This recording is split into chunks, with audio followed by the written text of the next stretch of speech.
اعوذ باللہ من الشیطان الرجیم بسم اللہ الرحمن الرحیم۔ پیاس کی بیماری میں مبتلا یا خارشی اونٹوں کی خرید و فروخت کرنا۔ حدود و اعتدال سے تجاوز کرنے والے کو حائن کہا جاتا ہے۔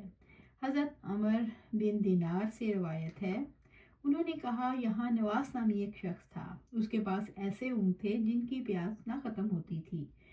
حضرت عبداللہ بن عمر رضی اللہ تعالیٰ عنہ تشریف لے گئے اور اس کے شریک سے وہ اونٹ خرید لائے۔ پھر اس کے پاس وہ شریک آیا اور کہنے لگا، ہم نے وہ اونٹ فروخت کر دیے ہیں۔ اس نے کہا، کس کے ہاتھ فروخت کیے ہیں؟ اس نے جواب دیا، فلاں بزرگ کو فروخت کیے ہیں جن کی شکل و صورت کچھ ایسی تھی۔ اس نے کہا، تیرے لیے خرابی ہو، اللہ کی قسم وہ تو حضرت عبداللہ بن عمر رضی اللہ تعالیٰ عنہ تھے۔ پھر وہ شخص حضرت عبداللہ بن عمر رضی اللہ تعالیٰ عنہ کے پاس آیا اور آپ سے عرض کرنے لگا، میرے شریک نے آپ کے ہاتھ پیاس والے اونٹ فروخت کر دیے ہیں اور اس نے آپ کو پہچانا نہیں۔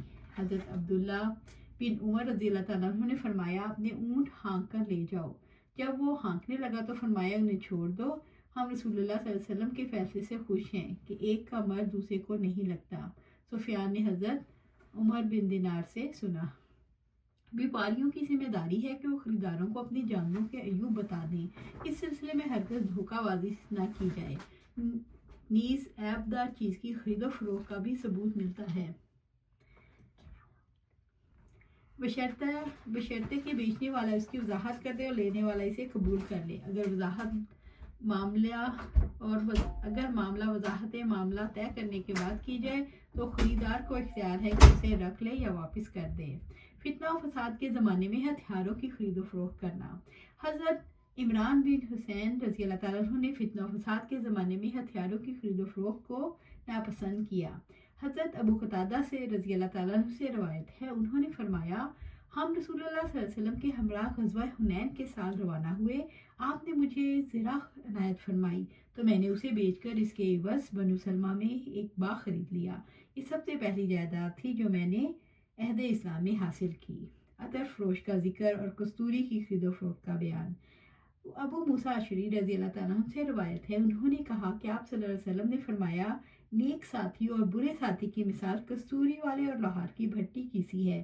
کستوری والے کی طرف سے کوئی چیز تجھ سے معدوم نہ ہوگی تو اس سے کستوری خرید لے گا یا اس کی خوشبو پائے گا۔ اس کے برعکس لوہار کی بھٹی تیرا بدن یا تیرا کپڑا جلا دے گی یا تو اس سے بدبودار ہوا حاصل کرے گا۔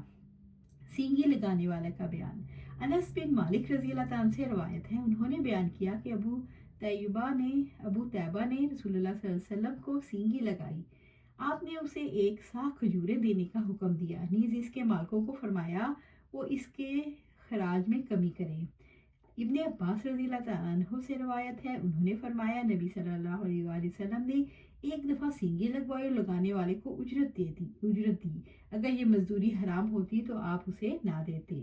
ایسی اشیاء کی تجارت جن کا استعمال مردوں اور عورتوں کے لیے مکروہ ہے۔ حضرت عبداللہ بن عمر رضی اللہ تعالیٰ عنہ سے روایت ہے، انہوں نے کہا کہ نبی صلی اللہ علیہ وسلم نے حضرت عمر رضی اللہ تعالیٰ عنہ کو ایک ریشمی جوڑا عنایت فرمایا۔ پھر آپ نے انہیں پہنے ہوئے دیکھا تو فرمایا، میں نے یہ تمہارے پاس اس لیے نہیں بھیجا کہ تم اسے پہن لو، بلکہ اسے تو وہ شخص پہنتا ہے جس کا آخرت میں کوئی حصہ نہیں۔ میں نے صرف اس لیے بھیجا تھا کہ تم اس سے فائدہ اٹھاؤ، یعنی اسے فروخت کر کے اپنی کوئی غرض پوری کرو۔ اگر کسی چیز کا استعمال کسی شخص کے لیے مکروہ ہے لیکن کسی دوسرے کے لیے اسے فائدہ اٹھانا جائز ہے تو ایسی چیز کی خرید و فروخت جائز ہے، اور اگر شرعی طور پر قابل انتفاع نہیں تو اس کی خرید و فروخت جائز نہیں۔ اس حدیث میں ریشمی جوڑے کا ذکر جس کا استعمال مردوں کے لیے مکروہ ہے، البتہ عورتوں کے لیے اسے پہننا جائز ہے، اس لیے ریشمی جوڑوں کی خرید و فروخت جائز ہے۔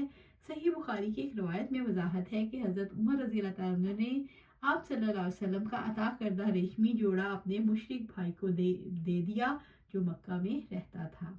اللہ سبحانہ تعالیٰ سے دعا ہے ہمیں قرآن و سنت پر عمل کرنے کی توفیق دے، اس پہ جما دے اور جنت الفردوس میں اعلیٰ مقام پر اپنے پاس گھر عطا فرمائے۔ آمین یا رب العالمین۔